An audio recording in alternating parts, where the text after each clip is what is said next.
Hey there, hunters. Welcome back to the Gunners Guild, where today we're just slinging lightning. Again, we have two builds to cover today. Both of these are skill-based builds, which have been my favorite to play and build, it seems, but mod builds will be next soon, so bear with me. Anyway, so everyone was pretty bummed out on the latest patch for Remnant 2 because it nerfed Havoc form from Archon, which, I saw coming out a mile away. I posted on the Reddit and people flamed me and stuff, but I was just expecting it to get hit in the actual DLC patch. A little bit of a background though about Havoc form. The reason why it was actually nerfed was basically because this build, even without prisms, was pumping out about 4k DPS, going full armor stacking, 80% damage reduction, having stagger resistance, still blink teleport to dodge with full Letos on, reaching every boss in the game and clearing entire rooms without ever feeling threatened. It was just kind of like a generic good all-around build that required no weak spot damages, no actual aiming, nothing. You could just sit there and hold down the trigger and everything would die. It was just kind of dumb because of how brainless it is. So it understandably got nerfed, just the damage though, that's all. And everyone on Reddit and Discord are just kind of rioting. And so I'm here to show you that Havoc form is just fine, although nowhere near as broken as other builds in the current meta, such as Infinite Shield Immortal builds, Genesis Bow on anything, and Anguish, which we'll touch on that in the next video for the lulz. I hope those builds all get nerfed too, by the way, just because I feel like Havoc form, at least the way I built it now, is exactly where builds feel good at the end game. And so while I kind of have to explain about that, let me just kind of show you the build first. So you can kind of see where I'm coming from. So before I get into the build, because it's largely the same as it's always been, I do want to point out that right now this still does solid damage. I'm still over 4k DPS without any weak spot requirements or anything conditional. But what had changed was that in order to compensate for the DPS loss and the nerf, I threw Brutality on for just way more added damage than Jack of all trades. Of course, that means we have minus 100% damage reduction, which is scary, on top of Devoured Loop, which is an additional 15%. So obviously that means if you get hit, you're probably dead. So we have to fix that. So let's get into the build so I can explain my thoughts and feelings about Havoc form. So as I mentioned earlier, this is mostly the same build as it was previously in the DLC 2, so we're not really changing much of the gear. Well, actually, we're not changing any of the gear. So yeah, here's the general setup. Same as before.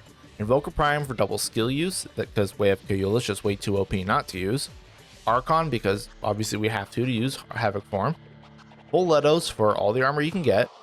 Jester's Bell and Kinetic Psychostone for cast speed, because cast speed is attack speed here, so it's a multiplicative damage modifier, and that's always going to be better and more valuable than flat added modifiers. Though after 100% increased cast speed, it starts to feel a little bit like diminishing after you hit that 2x cast rate benchmark, but whatever. Anyway, cast speed's good. We're also using Burden of the Gambler and Braided Thorns for crit, which feeds into Devoured Loop to proc and sustain our Havoc form, which is more important now since we have to actually go in and out of Havoc form more often in zone clearing and the boss rush encounters, as well as the bosses, which take longer to kill now. So we want the proc to generate extra uses of Kayula and Havoc form. The weapons here are the meta staples, Nebula and Monolith. Check, check. It's a functional build, alright. Extra damage is extra damage. Those aren't going anywhere until we get other options, or they get nerfed even more into the ground. Doesn't matter how much damage they actually do, it's exposure and corroded. That's all that matters. Now for our consumables. I'm using Meat Shake as a concoction, and you'll want to try and get a hold of some other snake oil concoction that's something defensive, like more HP, bark skin, or cider. We just need more bulk. I'm also using Light Extract on bosses for just a little bit of haste, which isn't cast speed for us, so that's pretty nice. And the Fairy Needle for regenning mod power if I need to as I move from zone to bosses in a boss rush encounter, and I had used my mods in the previous zone. Yeah. Now, the prism here is kind of where we get a little weird. So yeah, Brutality. 100% added damage, cool, but we lose 100% damage reduction, yay. As bad as that sounds, armor stacking and tank setups in Remnant 2 are so freaking overtuned and dumb that even while I have Brutality and Devoured Loop on, which is minus 115% damage reduction by the way, I still have almost 40% damage reduction, which is typically what I'd have on a light or medium armor build. So yeah, that's kind of flippin' stupid, right? Because 100% added damage is more than you'd get on all your trinket slots combined, so it's definitely easier to just throw on Brutality and build for tankiness to compensate, rather than build for damage. Silly, right? Now obviously Sharpshooter is a little bit different here, but we're talking about skill builds, so bear with me. So the rest of the prism also kind of looks weird. We're using Flash, Longevity, and Wizard. Standard, you'd expect those on a Havoc form build. But I'm also using Tank Fusion Fragment for more armor and damage reduction, as well as 2 skill fragments, a cast speed fragment, and another armor bonus fragment since that's going to be boosted by Fortify as well. As you can see though, there is plenty of space to fit tankier stuff here if you want to. I didn't go full tank, I only went like minimum tank. You could change the fragments to get like a Hulk fusion, and you can have more armor and life fragments. Like you could get much tankier if you want to. But I set this up so I could survive 1 hit on Apocalypse, and really that's all you should need with Havoc form because it's still that good. It's safe. As for the traits, we're running the standard bulk for Apocalypse, you know, Vigor, Bark Skin, and Fortify. We also have Amplitude for Tickle Fingers Reach, Chakra for mod duration, so we don't use those as much, Siphoner for Leech because probably going to get hit, Perception literally just for 3% haste, it's whatever, you honestly don't need it, and Potency just because I wanted some consumable duration. You can grab Swiftness if you want, you can get extra Leech if you want, you can get Health Regen, Healer, whatever. There's plenty of room to get tankier, leechier setups here. And so that's kind of my setup here for Havoc form, and as you can see, it's performing just fine. It can reach every boss on Boss Rush on Apocalypse, even after the buffs and changes with the recent patch. It can do Lydusa, which a lot of other builds are struggling with. It's not that bad, and it's still pumping like 4 to 4.5k DPS. Now, I still only have 33% damage reduction, which isn't a lot on Apocalypse, so you cannot face tank bosses. Don't do it. You can take 1 hit from most bosses unless it's like Vicious or Spiteful, but you can also just leech it right back up and you're good to go.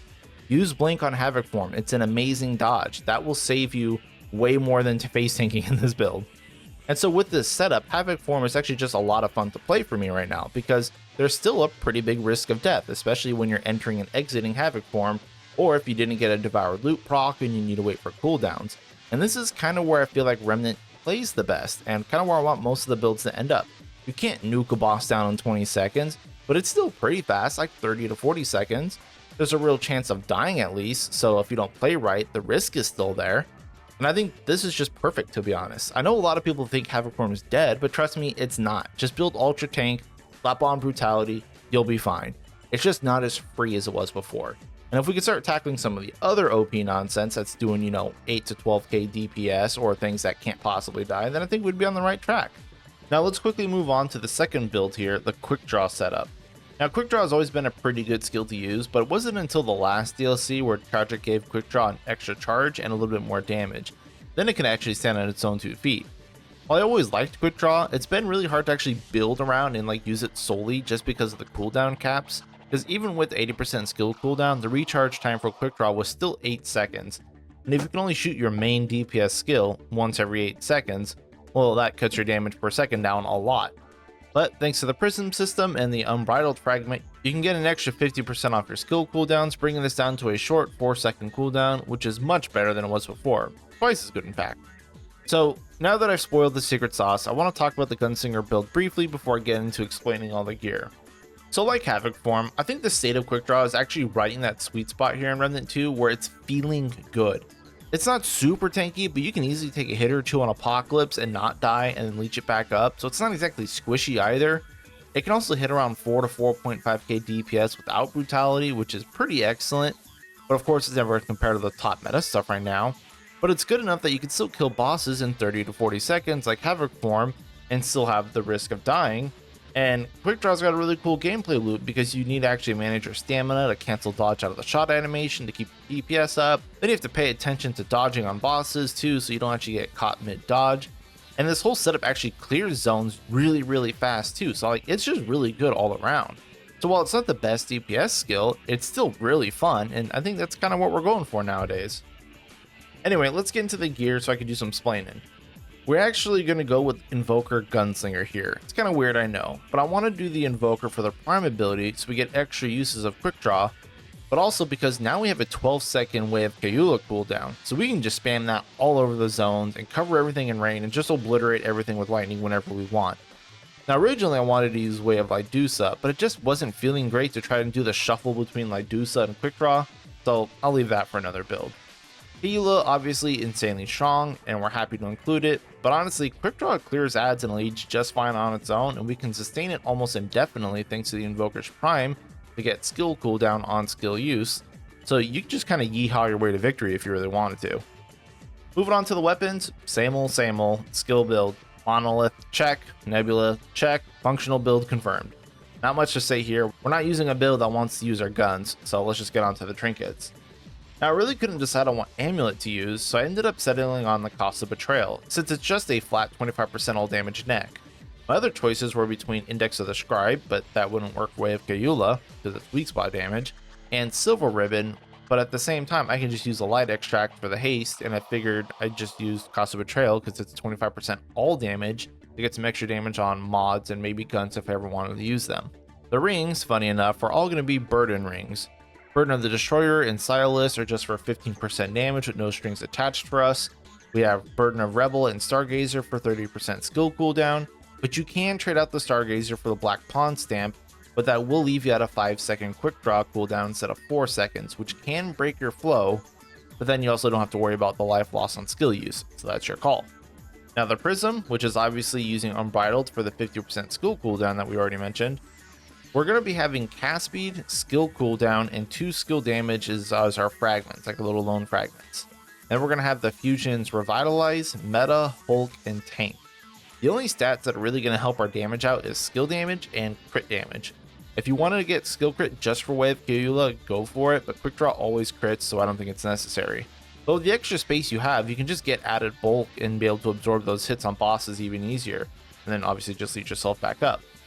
Cast speed might look a little odd here, but we do want cast speed for Way of Kayula because that can just get you killed if you don't have enough cast speed.